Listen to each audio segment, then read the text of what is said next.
Wat ooit begon met 1 servicebus in 1994, groeide uit tot een full-service bedrijf.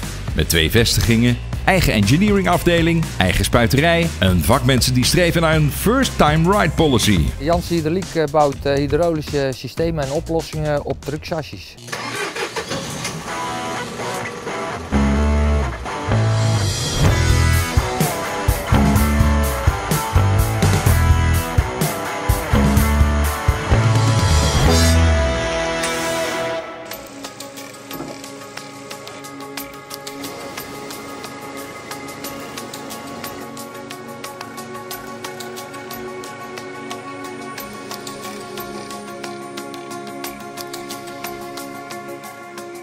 Janssen Hydrauliek in Dongen en Oss bouwt kippersystemen, containersystemen, auto-laadkranen en containeraanhangwagens.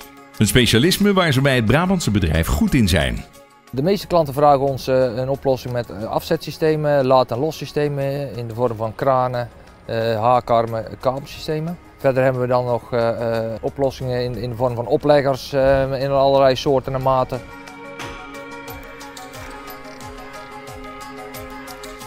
Het liefst doen wij het meedenken, dus dan dat we samen met de truckleverancier voor de passende oplossing zorgen. Dat gebeurt niet altijd. Soms komt de klant hier, die heeft een auto gekocht en dan komen wij later. Maar dan, dan nemen we op het moment dat de klant voor ons kiest, nemen wij de regie over. En dan doen we het samen met de truckleverancier zodat het chassis passend is en dat wij ons werk kunnen doen.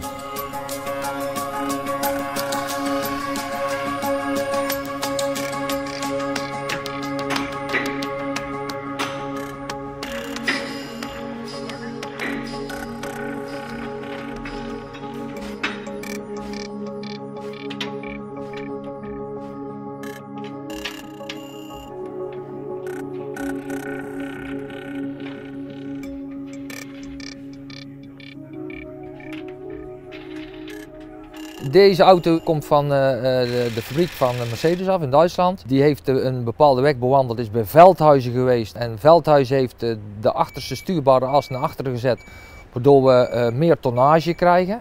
De achterste stuuras is van 7,5 ton naar 10 ton gegaan, waardoor we meer laadvermogen hebben gekregen. Daarna is de auto hier naartoe gekomen en hebben wij er een 2243 HMF Z-kraan opgezet, inclusief knijper en een haakarm.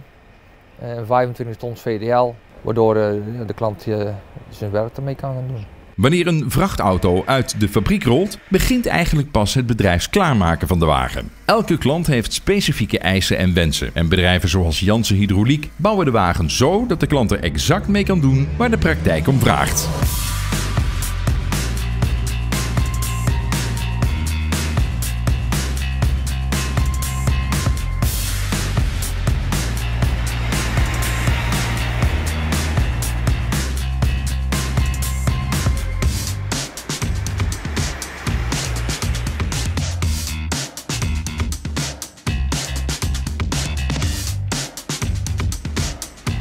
Dit systeem wordt eigenlijk in de infra gebruikt. Die kunnen verschillende containers optrekken. Er zijn allerlei soorten en maten. En hier staat een Z-kraan op. Die is negatief opvouwbaar. Dat wil zeggen dat hij ook zijn knijperbak altijd bij heeft en van alle gemakken voorzien is.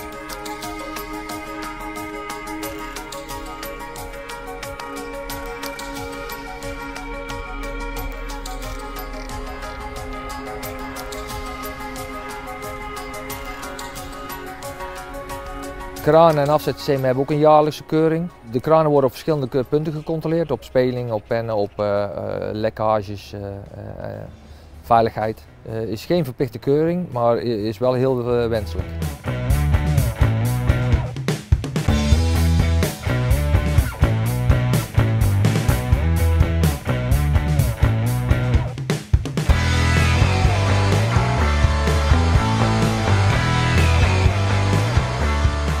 Vond je dit een leuke aflevering? Abonneer je dan op ons kanaal. Vergeet niet het belletje aan te klikken, zodat je de laatste video's als eerste ziet.